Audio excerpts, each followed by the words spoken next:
미국 펜실베니아 랭커스터주 이스트램비터 타운십의 블랙오크 드라이브에 사는 헤이즐 쇼는 자신의 집에서 피트 성의로 쓰러진 딸을 발견합니다.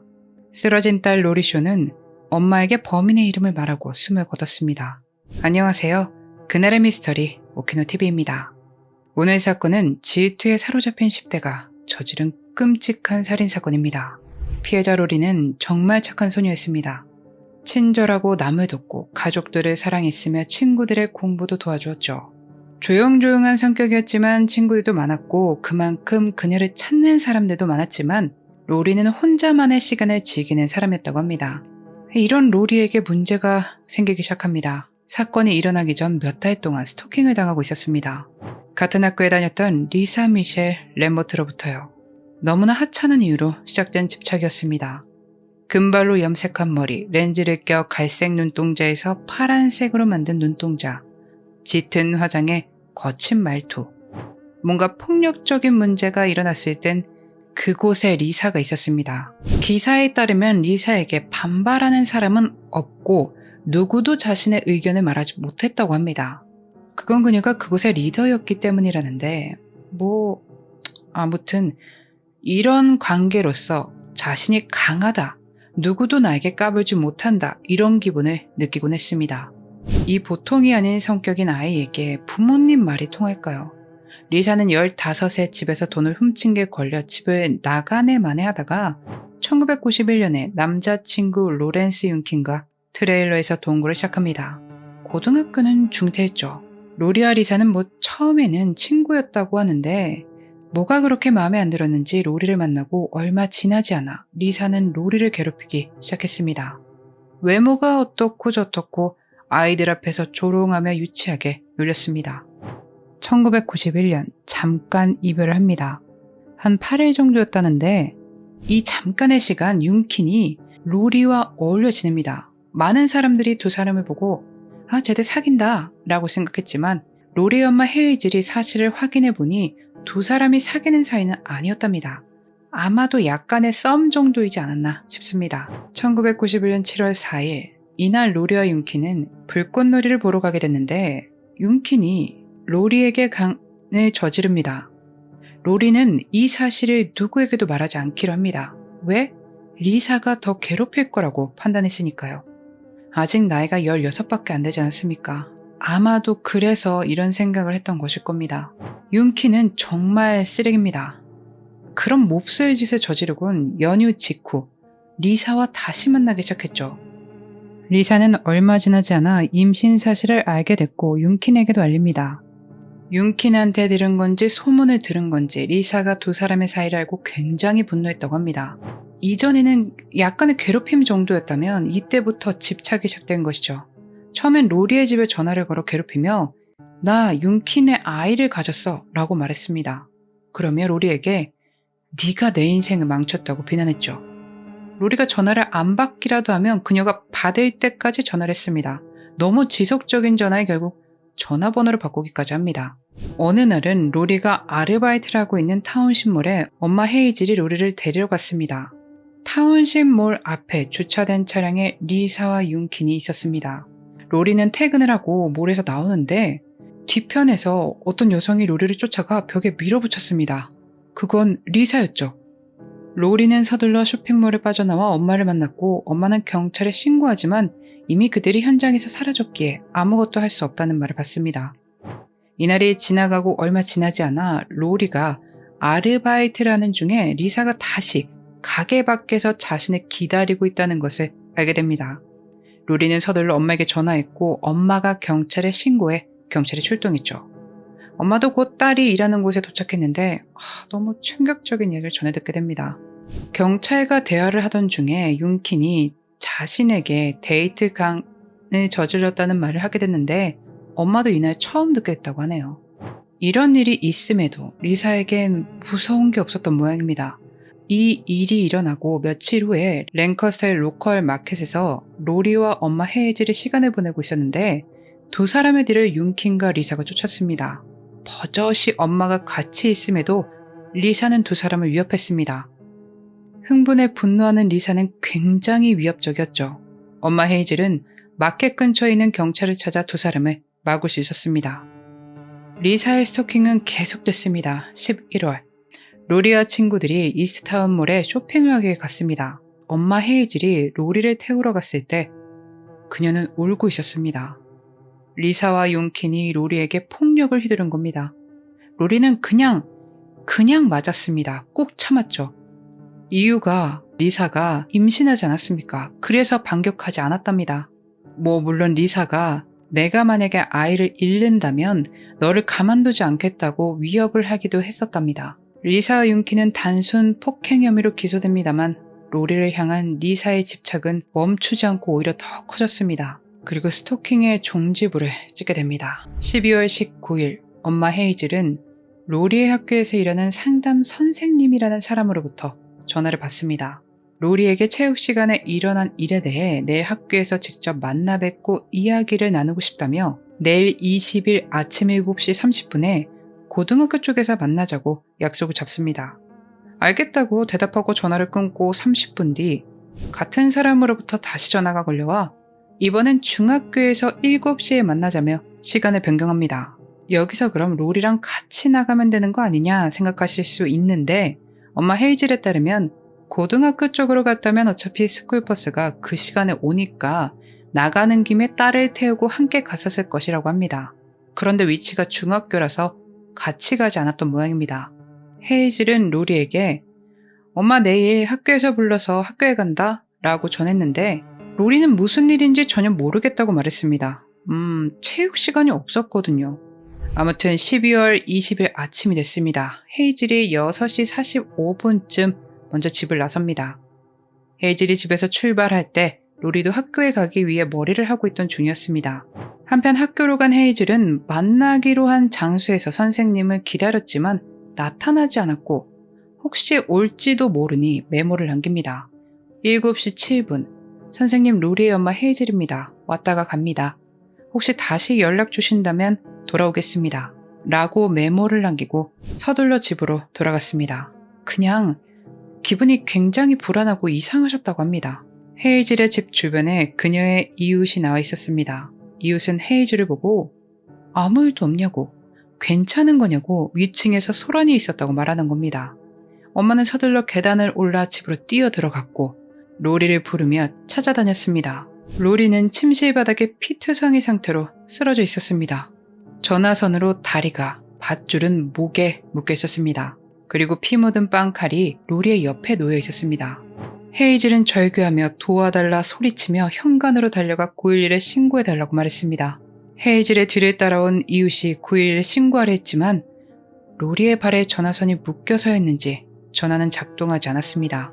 다시 헤이즐은 로리가 있는 방으로 달려가 목에 묶인 줄을 끊어냈지만 목에 깊은 자상이 있는 것을 확인합니다.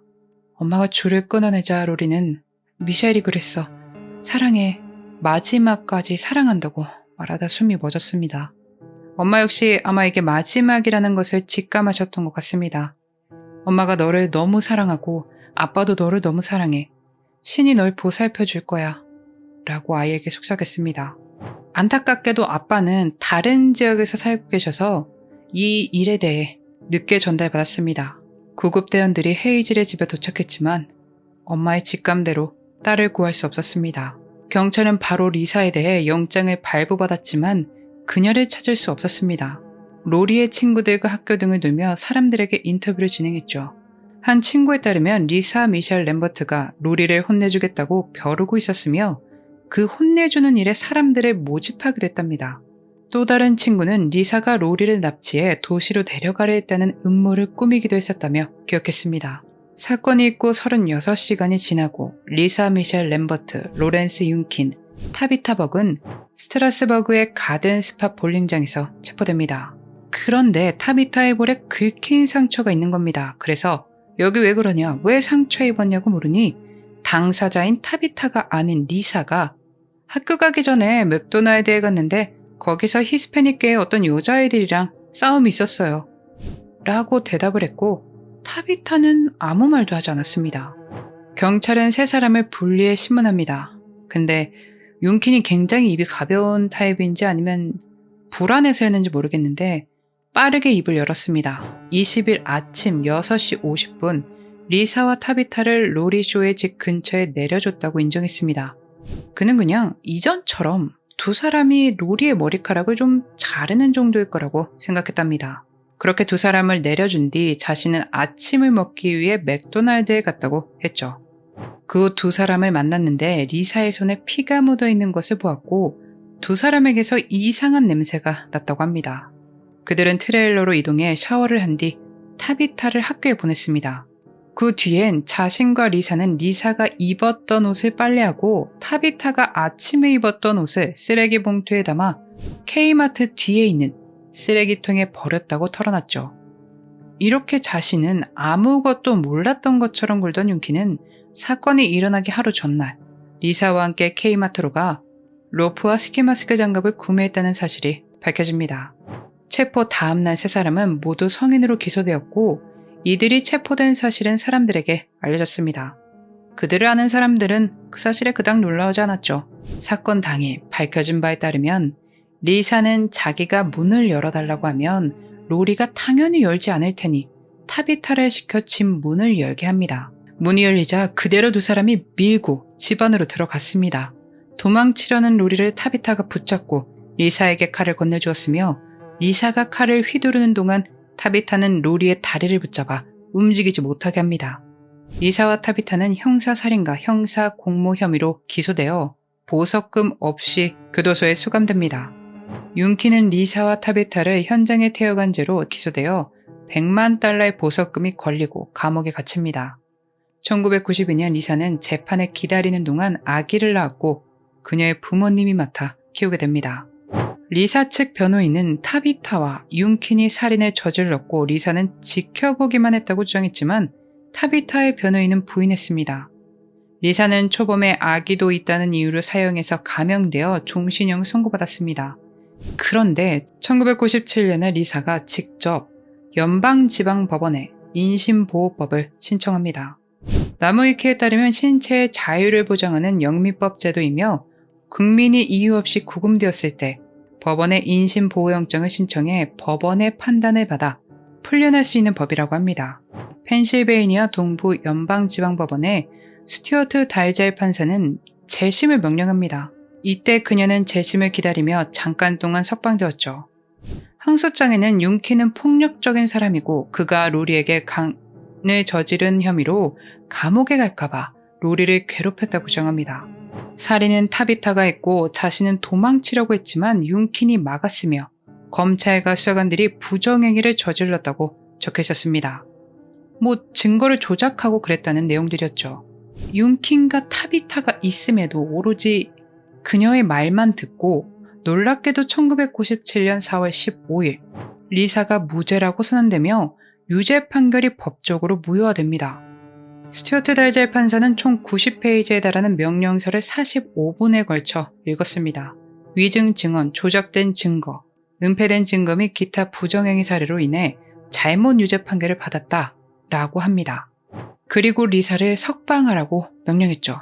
재심도 하지 못하도록 막았습니다. 리사의 변호사는 미국에서 정의가 실현됐다며 자신은 늘 그녀의 무죄를 믿고 있었다고 말했죠. 이 일은 진짜 많은 욕을 먹었고 많은 이들이 반발했습니다. 이건 개인적인 생각인데 그래서인지 그렇게 끝난 듯 보였던 리사의 재판은 10개월이 됐을 때 재심을 받게 됩니다. 미국 연방항소법원에서 리사가 주 법원의 구제 요청을 모두 사용하지 않은 채로 연방법원에 항소를 한 것이기에 스튜어트 달젤 판사의 판결을 무효화한 것입니다. 유죄 판결 후 구제법이란 범죄로 유죄 판결을 받은 사람에게 유죄 판결 또는 형량의 합법성에 이의를 제기할 수 있는 제한된 권리를 부여하는 주법입니다. 이게 정말 너무너무 복잡해서 찾고 찾아내서 계속 읽어봤는데 제가 이해한 바로는 랭커스터 카운티 법원에서 할 수 있는 만큼의 구제법이나 이런 모든 것들을 하지 않고 연방법원에 바로 항소를 했기에 무죄 판결을 무효화했다라는 것으로 보입니다. 개인적인 생각으로 사람들이 반발이 너무 심하니까 어떻게든 뭔가 하나 찾아서 다시 재심을 한 게 아닌가 하는 생각도 듭니다. 아무튼 이건 개인적인 생각이고 이 무죄를 내렸던 판사는 이번 판결에서 빠지고 다른 판사에게 사건이 배정되었으며 최종적으로 원래 판결 그대로 종신형을 선고받습니다. 리사는 포기하지 않고 2003년에 다시 항소를 하지만 기각됐고 대법원에 2005년에 마지막으로 항소했다고 하네요. 리사의 변호를 맡았던 변호사는 여전히 리사를 믿고 그녀가 무죄라고 생각하고 있답니다.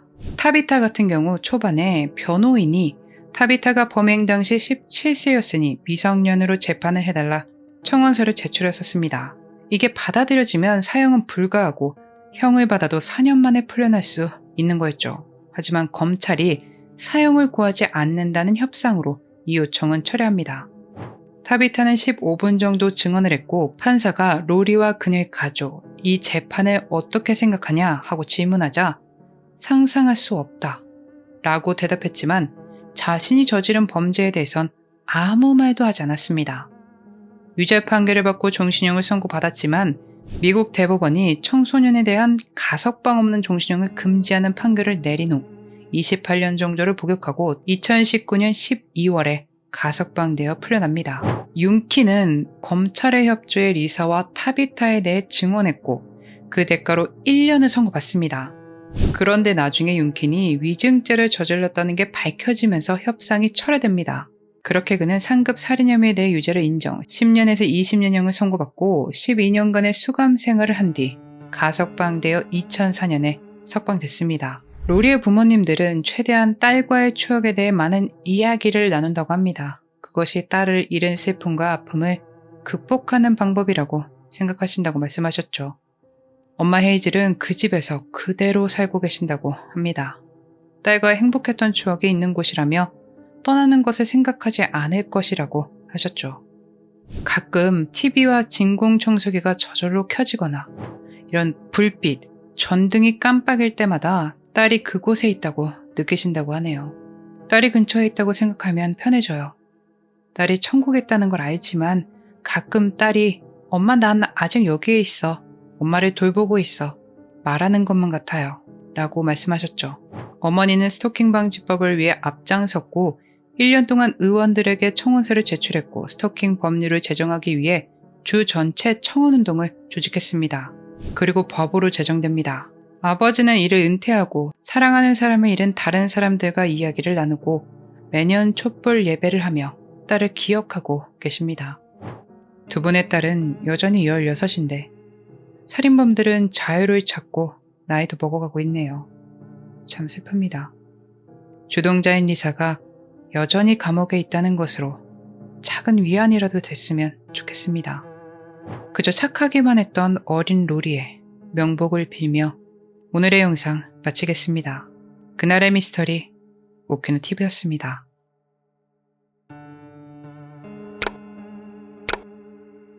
마지막까지 시청해주셔서 감사합니다. 좋아요와 구독은 저에게 큰 힘을 줍니다. 오늘 하루도 수고하셨습니다. 좋은 밤 보내세요.